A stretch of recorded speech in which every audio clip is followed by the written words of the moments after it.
Well, the battle has reached a critical stage at the moment. You see here the French troops, all of these engaged. We have just reached the 3 p.m. turn, and Napoleon's just committed all of his Second Corps and his guard. These are the leaders who will be coming out to move those fellows up. The reason, because, well, it's two. One is, here's the Prussians coming on. So there's the 6th Corps coming on in two separate columns there. Once they reach this point, they're allowed to come off roads, but before that, not. Also, at the was it the 5:30 turn there, Prussians will get their 1st Corps. So you can see that's 2.5 hours after where we are. So they have all the rest of the 6th Corps, and there's the 2nd Corps, and then they've got the 1st Corps to come on, and the 1st Corps can come on the north edge of this map board, so up to that point. So you can see they can start coming on, they will start meeting quite quickly, especially because they have double movement until they get up to here, unless the French send out some units around here to slow them down, which would be a wise thing to do. So that's one reason, and these shouldn't actually be set up like this yet. They would happen in the Allied facing formation phase, which is happening very soon. I just set them up to sort of help me visualize what's happening. The other thing is this. So we just started 3 p.m. turn. The French command phase is the first thing. He's just committed 13 more units. Those ones I told you about. Here's the Prussians committed leaders with units. That's battalions essentially. And that's the Anglo-Allied. I think they've got a few more committed. No, it might just be 13 now. But here's the main point, the morale. So the Prussians start at 125. The Anglo-Allied are going to be down to about 200. But the French have, in an hour, they leapt from 260 to 200.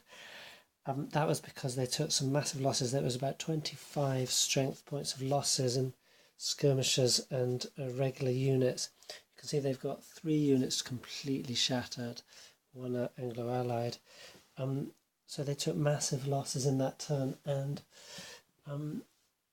they've some gains. So they've gained this part, as we saw. The Anglo-Allies have fallen back, but they're not inflicting the damage that they need to. If this continues, you can see that they can only sustain 4 more hours of that. Within that time, they need to shatter the Anglo-Allied army. So they need to be inflicting,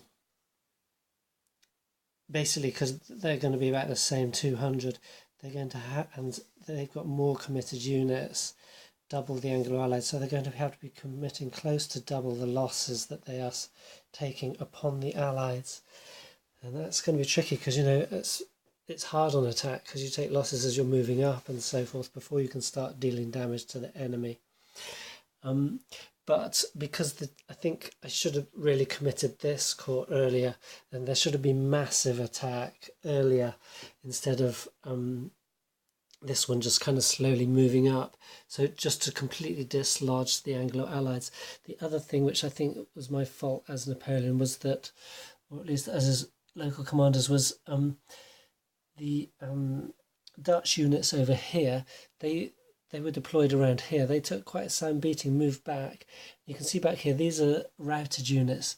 These ones will go completely off the board, but these ones have managed to be caught. They are caught or will be caught by leaders who were a long way away. There weren't enough originally. So if they had been pursued by French cavalry, the French cavalry could have chased them right off the board, and then that would be, you know, like 5 or 6 points instead of being counted as lost, instead of just the sort of 1 or 2 of the actual losses that each stack has taken. So the initial French attack was the idea was to push them back to clear space for this main attack. And so the French halted, essentially. That's one of their units there, a cavalry unit that just charged in the centre, some other routes. But essentially they halted this line there, and as I'm saying, they should have pursued, and they could have, if they could have completely wrecked and or isolated, because these ones dotted around in the towns, they're safe obviously from cavalry charges, but they're out of the combat. The other ones would have been, they've been able to pick the other ones off relatively easily. These are just lanes and so forth. There's no buildings actually there to hide in. The cavalry can sort of work their way around the lanes instead of jumping over the hedgerows. So they could have sent off 30, maybe even 40. If they had completely decimated all of that force, that would have been a devastating blow. A huge lost opportunity. So it's going to have to be made up here. Like I say, so it's going to have to be a massive attack.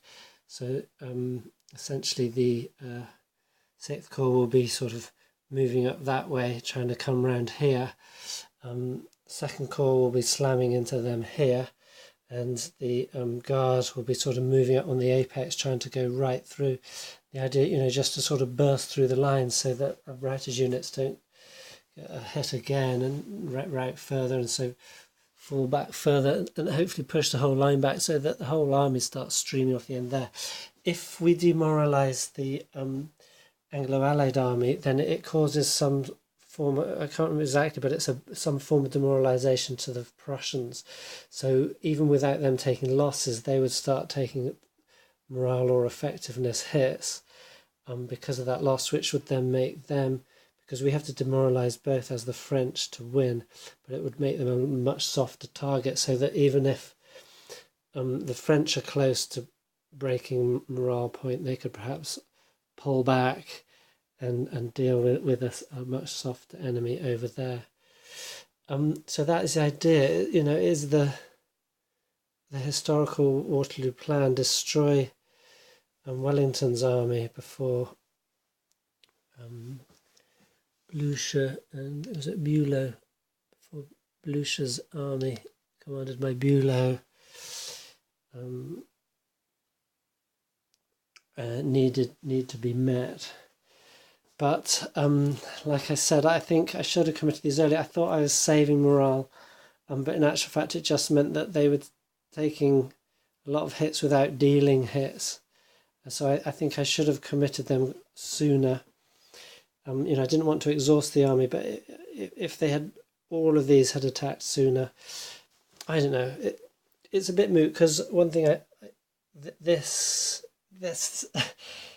Ougomont is still standing. I think it will fall this turn. It should have fallen last turn. It should have fallen before, but with some cavalry and artillery lined up there, it meant that this wasn't an option.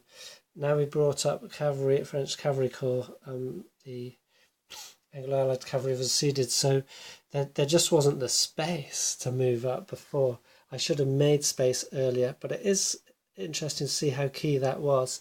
And it is also interesting to see how effective, or at least in my hands, not quite as effective as I thought it was going to be yet. The day's not over. The French can still gain the victory. I do feel that there. I'm just doubting it in a way that I wasn't when I initially conceived this plan. So yeah, very interesting situation. So these are all still uncommitted. You can see the green and blue and all of these, they're uncommitted on Wellington's part. So he's going to have to start committing them when this massive attack occurs. So he will. That means that he will be losing, his army will be losing morale, straight exhausting itself quicker too. So, it's going to be tit for tat. It would just be a race to see who can exhaust the other sooner.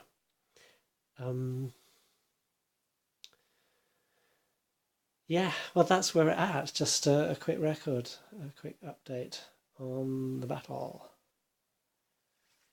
And you see the French still, even so, they still have more units. They've got the 6th Corps there, which they will be charged to meet the Prussians. But I think they're going to move up fairly leisurely, because I think they're going to be defending here on these hills, seeing as these units will have moved up.